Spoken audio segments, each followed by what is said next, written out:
Assalamualaikum warahmatullahi wabarakatuh. Halo semuanya, perkenalkan nama saya Vini Fadriana. Saya dari Prodi Pendidikan Sejarah Rombel B dengan nomor induk mahasiswa 31014220057. Kali ini saya akan membahas pembelajaran sejarah di sekolah.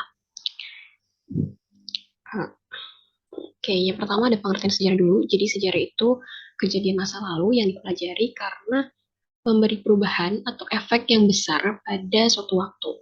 Biasanya tuh yang terkena perubahan atau efeknya itu masyarakat, jadi eh, dianggap penting gitu. Dan biasanya juga dikenang. Sejarah itu penting karena bisa dijadikan pedoman dan harus direfleksikan direfleksikan pada masa sekarang supaya di masa depan tidak terjadi hal yang sama. Lanjut, ini ada hambatan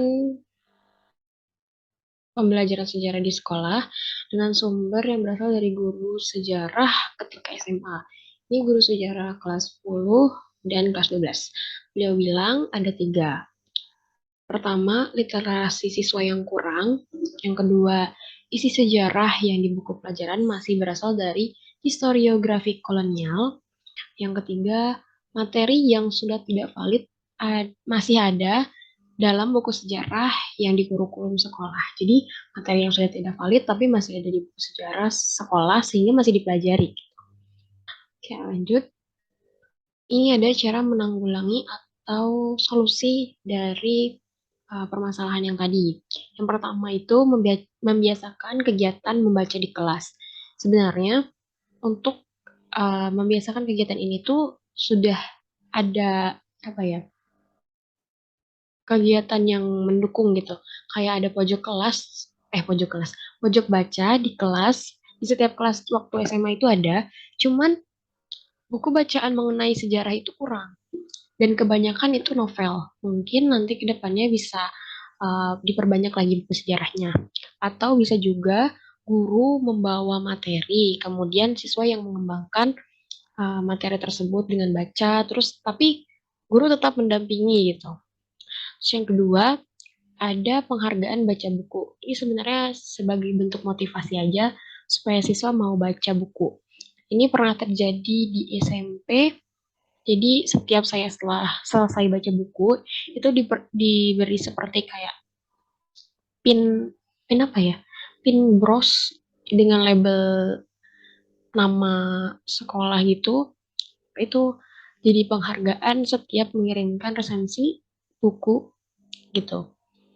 Tapi ini cuma berlaku di SMP, mungkin di SMA bisa diberlakukan juga supaya siswa lebih termotivasi baca buku. Yang ketiga, karena tadi disebutkan oleh Bu itu, Wida itu isi materinya sudah tidak valid, lalu isi sejarah itu masih dari historiografi kolonial, maka saya memberi saran untuk adanya revisi isi sejarah di buku pelajaran. Jadi diperbarui materinya.